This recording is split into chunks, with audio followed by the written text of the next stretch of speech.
Alright, a little breakfast this morning. Ooh, I seen a mouse.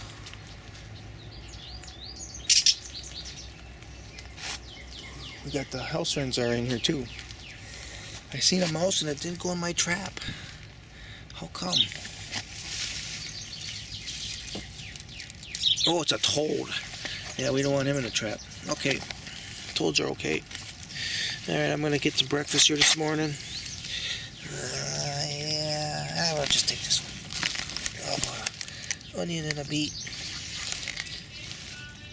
Okay. Don't take 2 onions and a beet.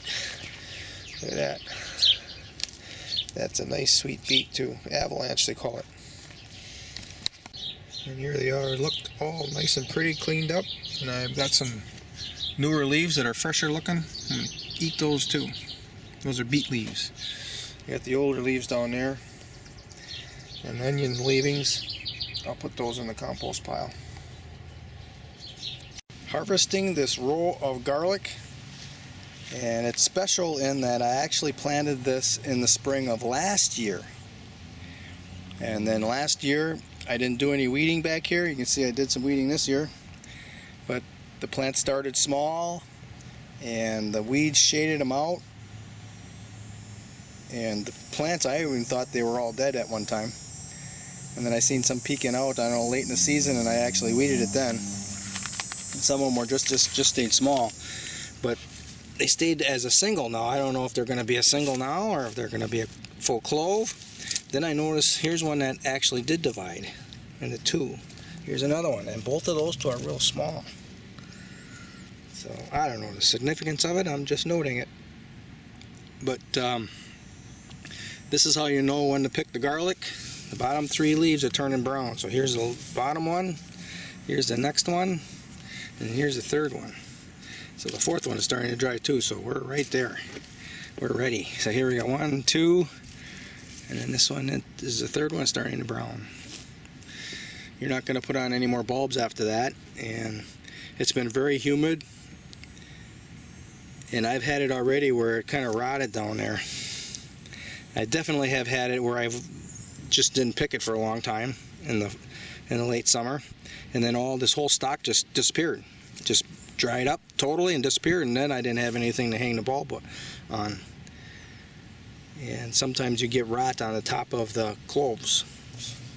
So I just kind of did an afterthought. I had the cloves that were extra, and I already had enough in stock for the winter, so I picked them back here out of garlic that was just growing wild.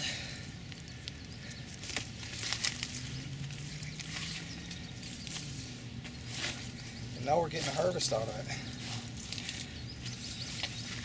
Can't beat that. Most of them are on the smaller side. I wonder if I planted bills. I gotta see if I got any video on that. I should start keeping a journal.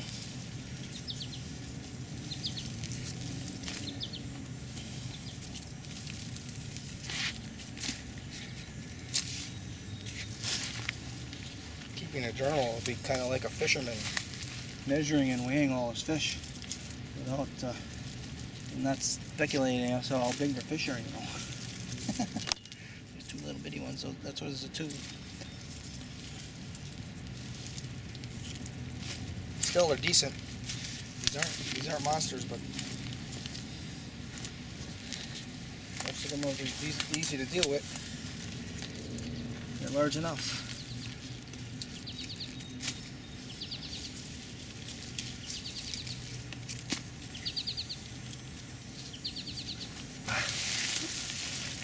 I think I'll wash them off a little bit in some rainwater, and then we'll tie them up and hang them in the shed.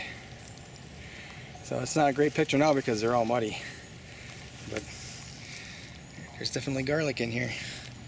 Let's go do our thing. Well, I did something that I really shouldn't have done, and that's wash these bulbs off. And you could encourage some bacteria or something to be growing because of that, but I wanted to get the shot.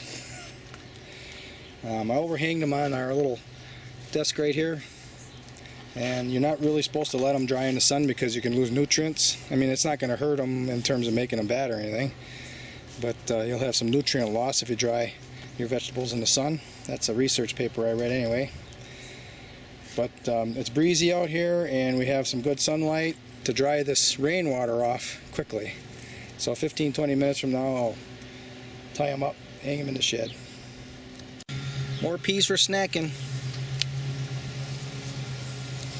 This is just a bush type of a pea. Not like those tall telephones, those climbing peas that I'm eating on. Nice snack as you're walking around in the garden. This is elephant garlic that I'm pulling out of here. I had some very small cloves that I planted in this bed. This is a multi-planted bed with different species of crops in here, and you can see it's starting to die back. Here's a set onion in here. So I want to get these garlics out of here before they start to rot. I left one go to seed.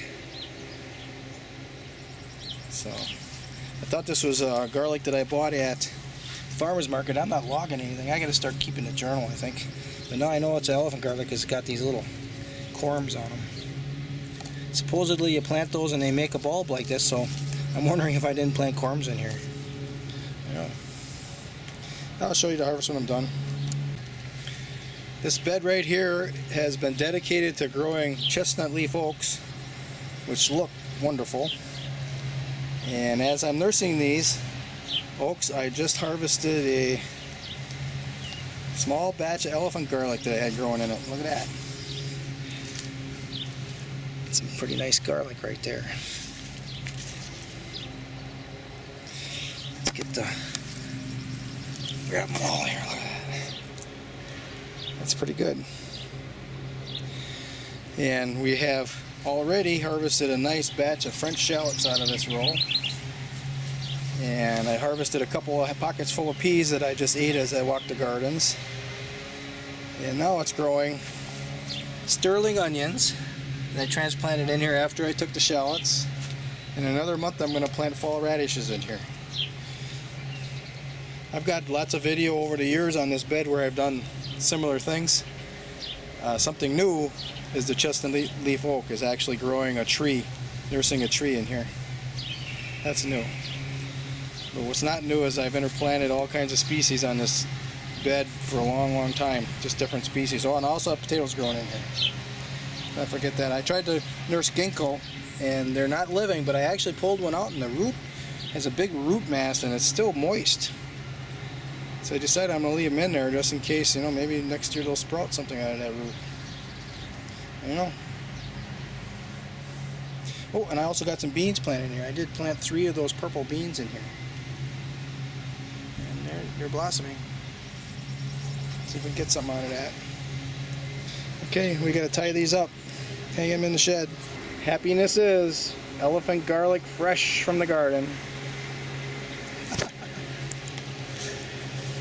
I dug some elephant garlic into them, and now I flipped them around.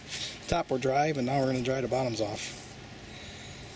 So give her another 5-10 minutes, and we'll hang them.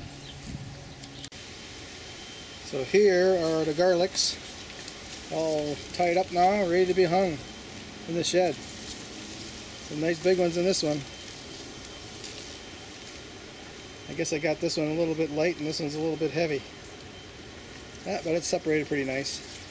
I pulled these elephant garlic out of the food forest because these things are getting rotten.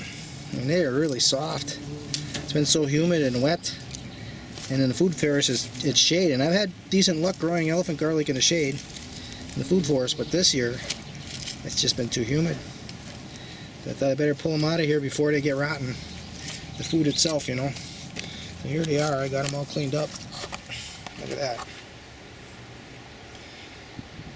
Extra stupendous fresh elephant garlic. It's still even transparent. Cleaned all that off there. Look at that. That is truly a sight to behold right there. Now we're going to be starting with gooseberries. When they're really dark like that, they're ready to go. Eat them fresh right off the bush. Get all the enzymes. bacterias.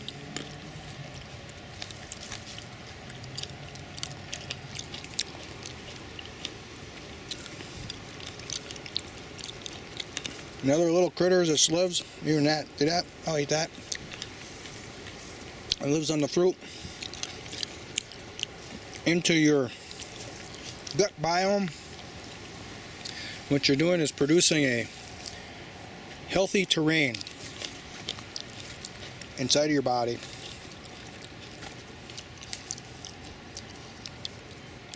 And that terrain takes up residence. And I'm not telling you this is exactly right. I'm just telling you what I think. You can judge however you want. A healthy terrain in your body is your best defense against little bitty critters that want to eat you. You get this biome taking up residence, and they don't want anything else there. They want to be there. So they clean it out.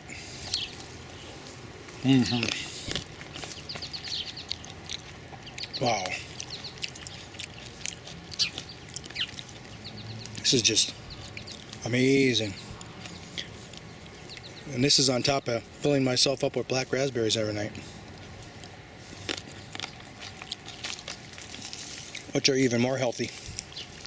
There's a long list of elements in black raspberries. There's a young permaculture guy that put a video up on it on YouTube.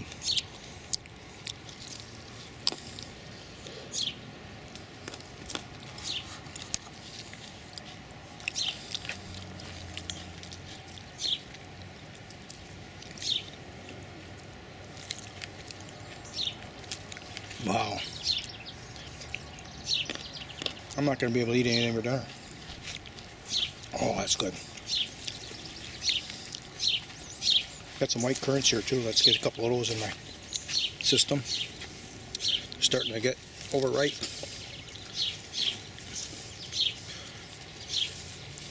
I got enough for storage for winter already.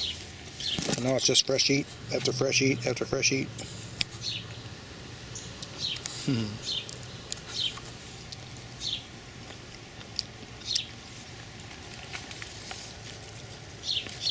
Now they're getting so ripe now they're losing their sweetness. But there's no tartness either. That's interesting.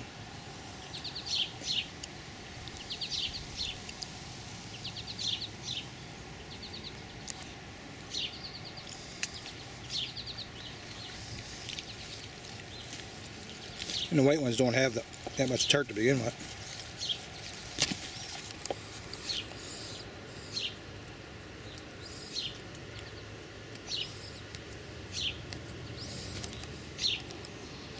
That all looks pretty clean.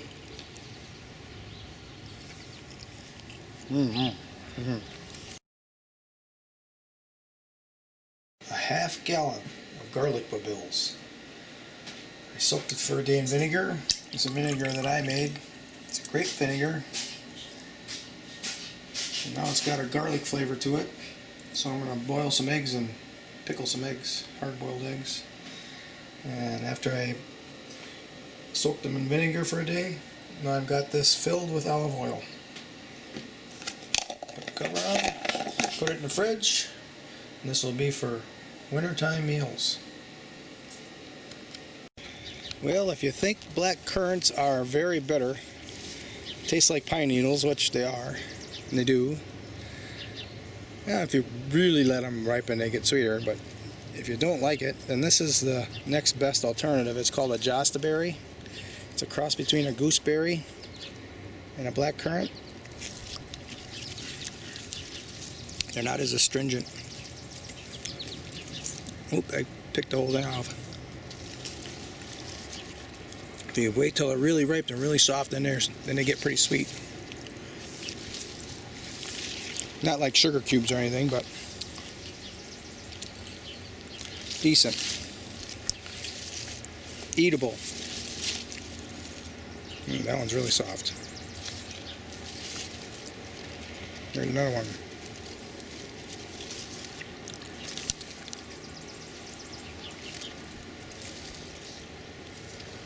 If you're going to make jam or jelly out of them, you're going to put a bunch of sugar with it. Don't matter if they're a little less ripe. If you're just eating them fresh like this, pays to explore. There's a good one.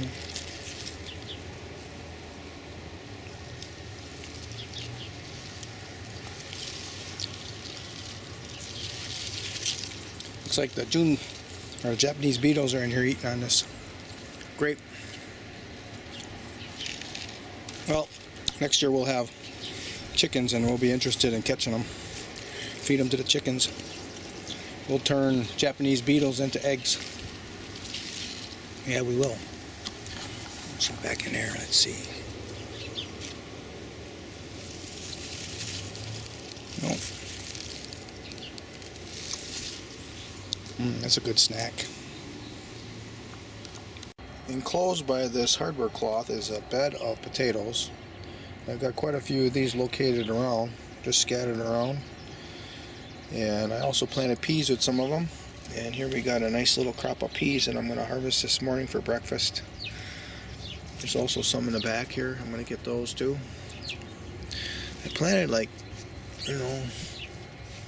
13, 14 pea seeds in here, but the potatoes outgrew them. So you're going to have to plant the peas first next time. We got some really good growth on potatoes. Sending a lot of energy down to those roots to bulb up. This looks pretty good right here. We'll see once we dig them up.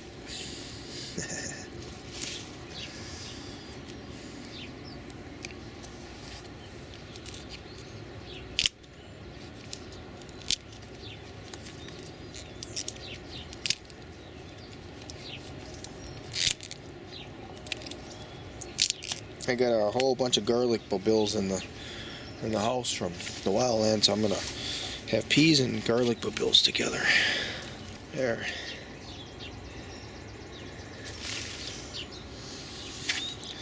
Okay. Time to get out of here without stepping on any plants.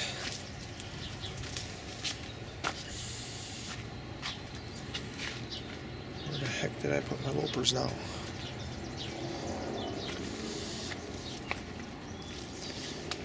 I need like 10 loppers to be able to find one once in a while. Pick another snack here. How you pick these things is when they're really ripe, you can do this. You grab I think it's called a raceme, I don't know, I'm not sure how to pronounce it. And you just very lightly with your fingers just work them off. Normally I can hold the stem and I'll get them off without squeezing them so badly. And then you eat them. This is the potato onion bed. And now I'm going to pull them. Even if they're small, these things are worth their weight because they store so long. I had them already for a year and they're still hard as a rock.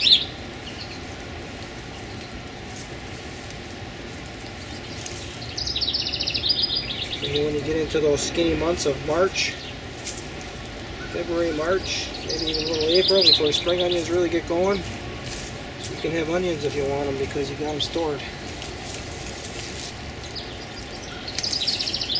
That's a nice batch right there.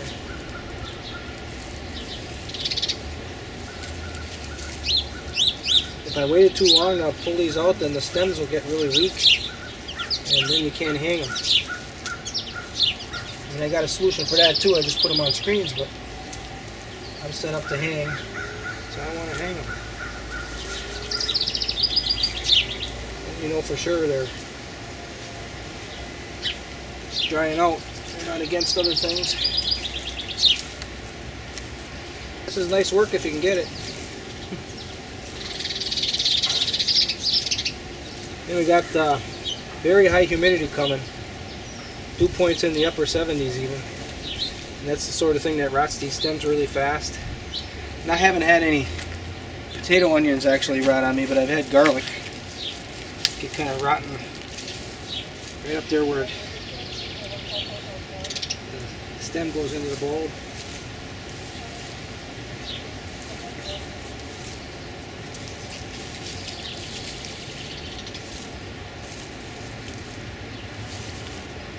Stack them and stack them.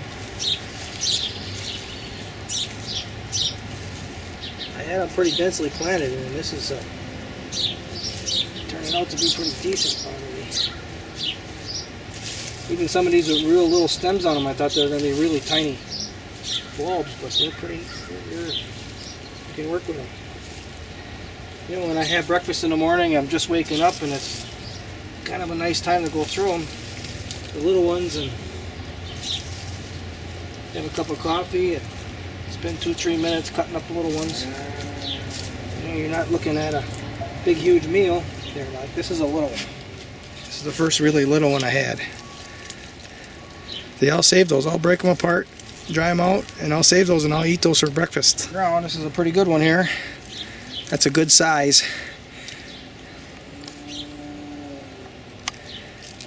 And there's quite a few on there.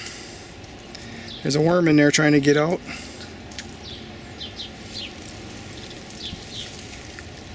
That's the size I want to replant. There's 2 of them on there. These are good eaters. I can even replant these if I want. That's pretty good. So it's 1, 2, 3. There's 3 of them here. 4, 5, 6, 7, 8, 9, 10, 11. There's 11 of them on that one. So 1 bulb turned into 11. And that 1 bulb was probably like this size. And I probably increased the mass by 5. So if we go by weight, it's probably a 5 times return on investment. Potato onions. Right there is my potato onion harvest. We got a monarch butterfly in here celebrating our harvest. It filled a whole 5-gallon bucket full. Look at that. You gotta like that. Okay, let's go sort them out. Tie them up. End the project. I am sorting potato onions. Just pull them out of a bed. And we want to hang them up so that they dry. 49, 50. That one probably could, but it's right on the outside and right on the top. I think it'll make it work.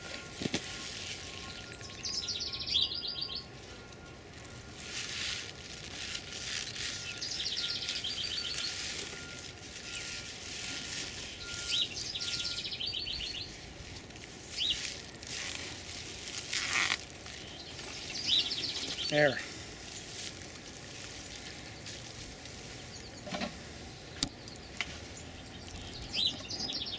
So now you know the reason why I have 3 on 1 baling twine. So I got 2 loops that are close together and they're hanging apart pretty good. See it right here? And then we have a loop way on the end apart, but when you hang them all together like this, then they hang separately.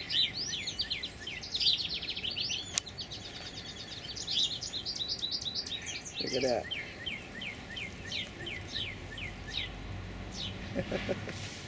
That's a good picture right there. That is 150 potato onions. And I'm going to hang them in the shed and let them dry.